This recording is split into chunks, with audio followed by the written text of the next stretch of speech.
Ahoy there folks, and welcome to the In-Stock Takedown, where this time we have ourselves what is, I think, possibly the first ever unmatched collection Ringside exclusive. I think it's a Ringside exclusive anyway. Yeah, it's the Brodie Lee, the John Huber tribute pack here. Reason I've got it faced on the back is because I have avoided looking at the actual box itself, but yeah, for those of you who don't know, Brodie Lee, real name John Herbert, I can't pronounce it, but Brodie Lee was unfortunately taken from us far too young in 2020, and he was a prominent star who, let's face it, he was probably in line to become world champion at some point in All Elite Wrestling.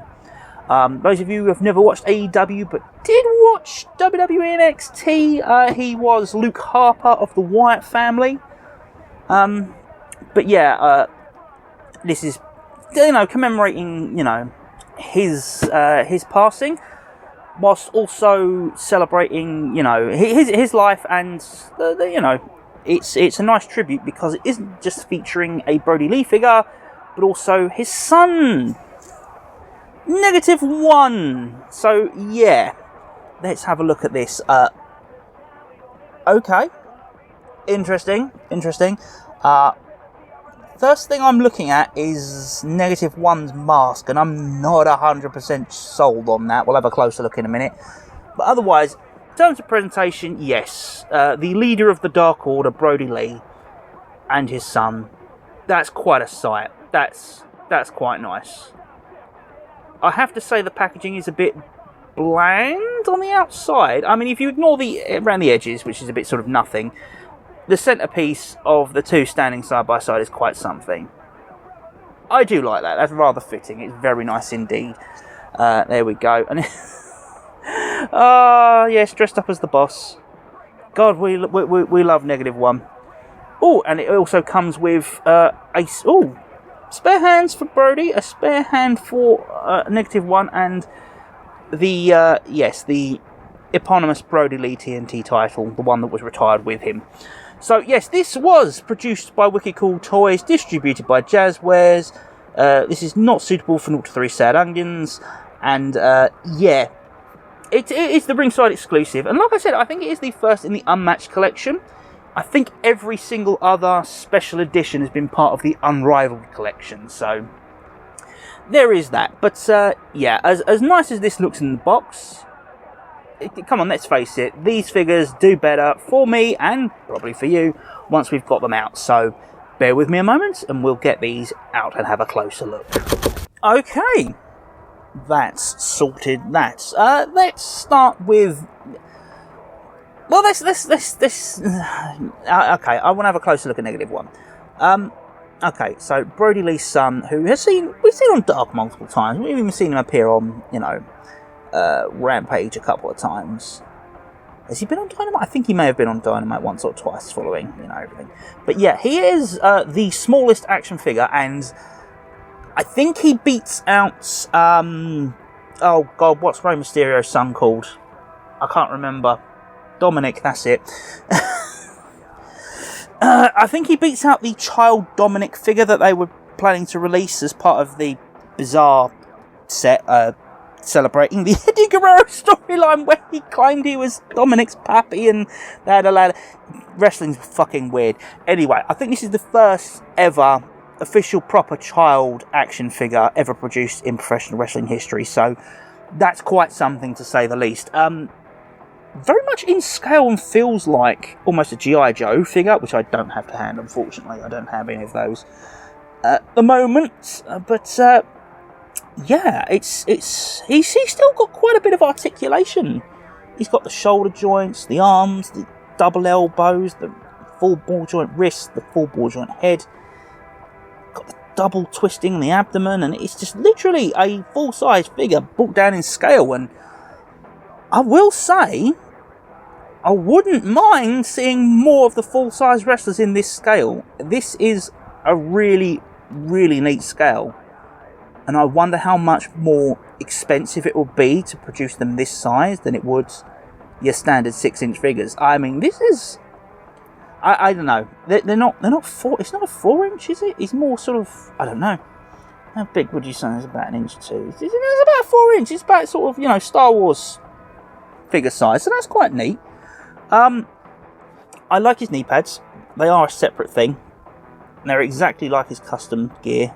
I like the fact that his jeans are not quite legit. They are kind of faded and not full white. I've got some attention to detail in the buckle. I don't know if that's meant to be there. It looks like it is. I don't know how accurate that is to his actual jeans and his belt, but they've really got some detail going on there. Torso, yeah, it's a standard torso with some skinny arms. The -1 just printed on there, nothing too special. Then we get to the mask in his head, and yeah, it looks better out of the packaging than it did in the packaging. It looked a bit on the wonk out of the packaging, in the packaging rather than out of the packaging. What is that? Is that meant to be there? That doesn't look like that's meant to be there. What the hell is that? I'll have a closer look at this. Oh, right, no, that is meant to be there. Yeah, I don't recall seeing much of the back of his head, because that's the negative. And that's the one! Yes, and they've got his little bit of hair. His little tuft of hair sticking out the back of the mask. He's not done it up fully and properly. Oh, it's really sweet, actually. When AEW started having, Brodie's wife and kids hanging out, he -1 had to go do his homework, and if he did all his homework, he got to hang out and appear on Dark. It was really sweet, it was really cute, and I love it. No, it's not bad. It's not bad. I like the scale. I like it. It's cute. It's -1 through and through. He does have this spare hand, and I've never, ever thought I would ever be changing hands quite this small.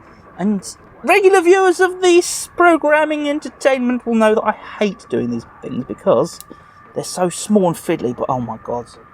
Okay, compare that to Brodie's spare hand. That is like half the size. And I'm always worried I'm going to break these busters. Never mind this one. Okay, right. We will replace the hand just to see how natty and horrible it is. Let's have a go. Is it going to be simple? It is. Okay, that's not so bad. That's actually pretty good, and I'm less worried about that being broken. So, actually, no, I'm going to change this right hand back again. I don't know why they gave us... I don't know. But you can't have -1 without having the Dark Order hand symbol. Because he is just like the epitome. He's now the unofficial leader of the Dark Order as far as I'm concerned. No matter what TV says, he is now in charge. And quite frankly, yeah, he kind of needs his running buddy, Ty Conte, with him. So, we'll introduce Ty, because she's been looking after him.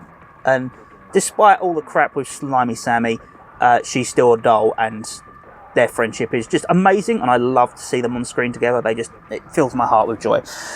So Ty is definitely introduced here. Let's we shall save Brodie for last. Let's take a look at this TNT Championship, the TNT Championship that was retired with Brodie Lee. This one looks significantly better than previous TNT titles that we have got. Don't ask me why, it just does. Let's have a look and compare to the other ones. Okay. So, it's done in gold, and it's got a bit more of the black detailing in the thing. So, whereas this is just simply a silver bit of plastic cast, this is gold with some black paint on it, which is quite nice. That's more or less the same with a bit of black paint. There's definitely more shine and shimmer on the gold plate in the middle. It just looks neater. There's less sort of... It's exactly the same mould, which you'd expect, but I don't know, the gold just looks nicer than the silver. Same thing over here as we had on the other side, and it's still got the AEW embossed on the thing. So I love the gold strap. The silver strap just looks a bit not strap. Gold plates look better than the silver plates in my opinion, so that's a much nicer TNT title. Very nice indeed. It's a nice addition actually. I'm quite happy with having another TNT title. So let us move on to the pièce de résistance himself, the man, the myth, the absolute legend that is Brodie Lee. So let's have a look at his jacket, which is lovely and moulded. It looks a bit bulky around the shoulders, but then he's a big bulky guy himself with those nice Points, spikes, dickhead. I can read that. The Exalted One, Brodie Lee. I'd say there's nice detailing, but it is probably just a stamp they just stick on everything. Is that textured? Oh my god, they actually textured this. Oh, all the way down as well. Cracky O'Reilly. They textured the stitching. That is nice. Okay. And it's got more... It's got the ringlets that actually moulded into the rubber. As much as I hate these rubber jacket things, because unfortunately the rubber, when it gets hot, it marks and it stains things. The white's not as bad as the black, but it still can. This is nice. I like the look of this. I think it might just be the fact it's white and not black for a freaking change, but no. That nice jacket. Is it nice to remove? That's going to be the next big issue. So, yeah, I still remember nearly breaking SCU, Kazarian and Scorpio Sky trying to get their jackets off. It's just... Oh, it's horrible. It's such stiff. It's... Oh, it's so stiff. I don't like it. Come on, Brodie. Oh! Right, we did lose a hand. That's good. That's a start. And... Come on. Come on! Okay. Yeah, look, you can already see the inside of it. It's just like started to take rather than give out dirt. It's a nice design, but it's that rubber that's going to cause you all kinds of issues. Jesus Christ, the jacket's as big as fucking Tay Conti. Fuck me. Brodie was a big boy. I forget how big sometimes, but Jesus Christ. Right, let's have a look at this head sculpt. That is a very nice Brodie Lee. They have definitely gone to, unsurprisingly, long lengths to get this to look exactly like our man Brodie. The little ponytail at the back and the full beard. That is a very, very handsome Brodie Lee right there. Nice detailing on the chest hair. Looks like a unique sculpt. Oh, it's even got the chest hair poking out the side. They have gone seriously.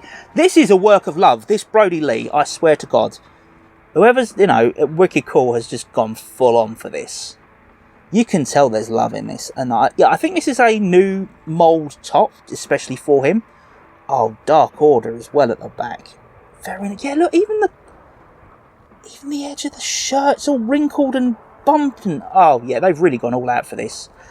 Nice design on the torso and the stomach. And, yeah, Brodie Lee. Flared trousers. What have we got on the side? Yeah, all the numbers of the Dark Order. Very nice, very nice. And the moulding on the belt as well. So, I believe the crotch area and the hips are unique because I don't think I've seen that belt sculpt before. The legs look like they've probably just been enlarged from like the Young Bucks and that sort of thing. The arms themselves are, they're fairly generic arms, Hands as well. I think they're just in scale. They are quite chunky though. I don't recall seeing many figures with quite such chunky arms. But I could be mistaken. It could just be those pins are fucking huge and it could be my mistake. But overall, this is a really, really nice figure.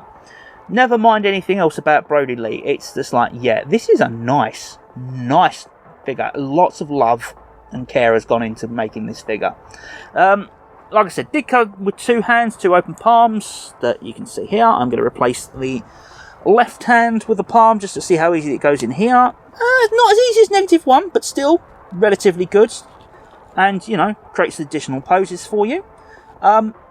Before I add him to the final set, let's have a look at one of his WWE Mattel outings back when he was Luke Harper. So, let's have a quick look at the scale. Scale-wise, Brodie's slightly bigger than Luke Harper, which is fair enough. And of course, he was playing the old, redneck swamp folk.